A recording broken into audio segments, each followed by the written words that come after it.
What's going on, guys? So today is a pretty big day. We are getting the Civic to Finishline because we're gonna dyno it, get a estimate of what the D makes, and if I'm not lying to you, the Civic already struggles as it is. It runs, but it don't run great. Oh, we got power.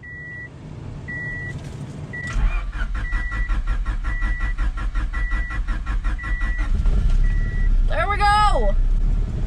Smokey, it started. He seems amazed. That sounds like crap. And then we're gonna engine swap this bad boy and get her a new front end. Smokey, load up.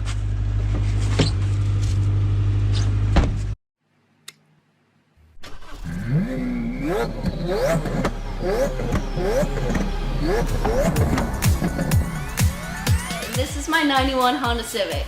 I brought it into Finishline because I'm going to do a little bit of a makeover. We're hoping to swap the motor and give it some love because it clearly needs it.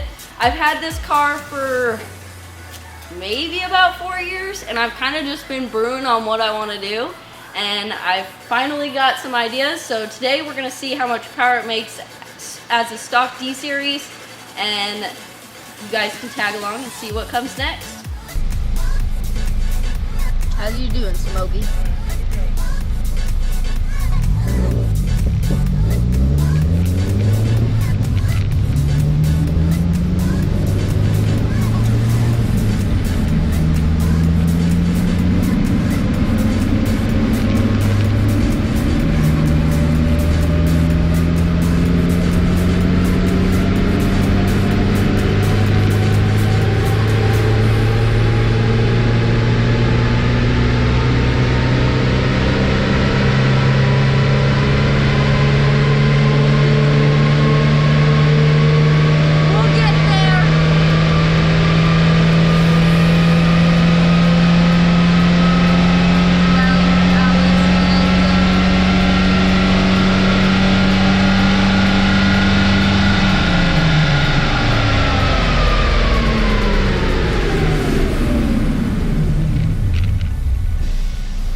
A little more that time. 62 and 86. Wow. Pretty neat. Whoever said 60 earlier, that's a good guess. Right? Yeah. That's a really good guess. Jordan didn't have a bad guess, that's for sure. This thing takes a lot longer to redline than that Subaru did. 62 horsepower. Yep, this thing's a quick little thing. I'm surprised it's packing that much. Honestly, I kind of am too. I did not expect it to really do that much. With how much it's been struggling, driving it around and such, I really didn't expect much out of it. Let's see if we can squeeze a little bit more out of it. I'm down. We find the spray bottle. Sounds good.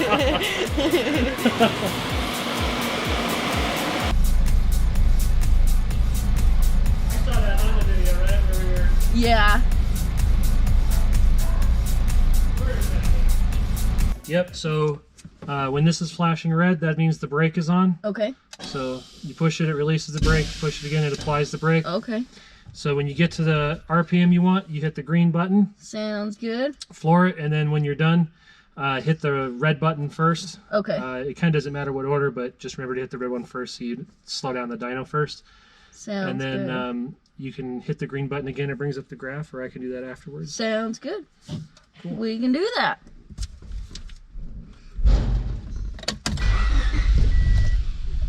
It's alive!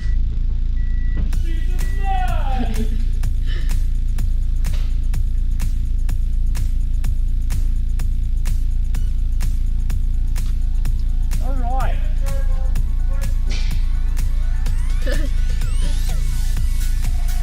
Okay.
87 torque.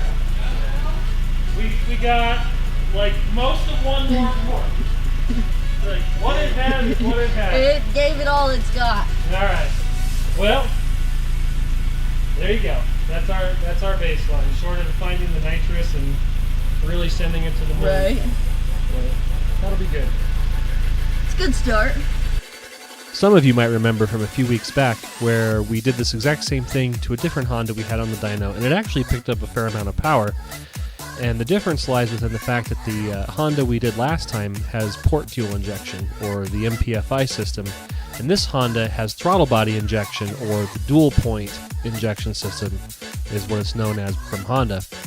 And this dual point injection system was designed for economy. As a matter of fact, the same car with the MPFI stuff on it, I think made 10 more horsepower, which is pretty good, you know, when the car only made like 70 to begin with. And that limitation does not come from the fuel injectors themselves. It actually comes from the throttle plate opening, like the diameter of the throttle blade in the throttle body is smaller on this dual point injection than it is on the later multi-point injection systems. If you think back to like NASCAR, like Winston Cup cars, and how they used to have restrictor plates in racing, that actually limits the venturi opening size, which limits the overall power. And Honda didn't do this to actually limit the power of the car. They did this to maintain velocity of the air intake to balance economy and torque. So when you when you port a cylinder head, for example, and you open up the ports super large, they can flow more air volume, but it's air velocity that makes torque, and that's why you end up shifting your power band higher and higher. And so having that smaller throttle blade opening gives you more usable power in the lower RPM range and a little bit better fuel economy. So that's why they did that. So looking at the horsepower and torque, what exactly does that mean? Okay, so the dyno doesn't actually measure horsepower. It's a calculated function from torque. And you'll often hear the term foot-pound, which is how we measure the torque. And what that means is that if you were to take a bar that was 1 foot long and put 1 pound on the end of it, that is 1 foot-pound of force. Okay. And so the dyno, it has these, they're called eddy absorbers, which is kind of like a reverse electric motor that absorbs the energy that the car is putting into the dyno. And that is sort of free-floating in there, like it can potentially twist. And we have a little thing in there called a load cell, which is like this tiny thing. It's like, 2 or 3 inches long, and it couples the absorber to the frame of the dyno. And when you floor it in the car and it applies a load to the dyno, it squeezes that and makes a small electric current. And then the computer takes that signal and interprets that as foot-pounds of torque.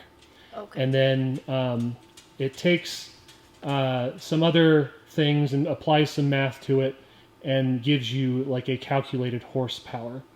And you'll sometimes hear the term like corrected versus uncorrected horsepower. And so what that means is, since we're up here 1 mile above sea level, the air density is different, so engines will make less power up here than they would down at sea level, right? Where the air is more dense. Absolutely. The denser the air, the more fuel you can feed into the engine, the more power you can make. And so up here, or anywhere for that matter, we had to come up with this standard that allowed everybody to sort of compare their results with varying atmospheric conditions and air densities and everything else. And so when you hear the term corrected, that is sort of corrected to that set of standard conditions. And so there's actually several different standards that you can potentially choose from. If I recall correctly, a standard day is like sea level, so 0 feet above sea level at like 65 degrees outside. And we have a little barometer attached to the dyno, so it measures the air temperature in here and the air pressure. Okay. And that actually factors into those correction calculations. And so I'll actually show you how we read that over here. So if I pull this up, so down here you see correction factor 1.19. Right. And so you can kind of drop the decimal point and then treat that as a percentage. So 1.00 would be 100%, which means that that would be exactly equal to a sea level run. Okay. And so the 1.19 means is that we're actually correcting that measured power by 19%. We're adding 19% to the actual number to come up with the corrected wheel horsepower. I see. So even though your car says it made 62 horsepower here and 87 foot-pounds, that's corrected. And so if we pull up uncorrected... All right, so now that I've gone back and put the uncorrected values up on the screen, you can see that we're more than 10 horsepower less and 10 foot-pounds less versus what the corrected number was for sea level. That makes way more sense to me. Yeah, it's like that much more anemic now. Damn it.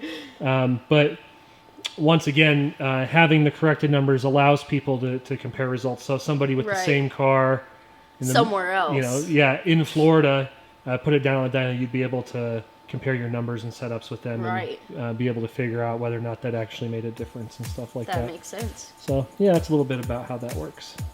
Did it make what you expected it was going to make? Honestly, I really didn't expect it to get to 60, but, I mean, we got it to 62, so I'd say it did better than I thought. It's definitely fun getting used to the dyno and like actually having a car that I'm really comfortable with and driving on it, so that was kind of fun. Hope you enjoyed that first installment in Sam's Honda Build series.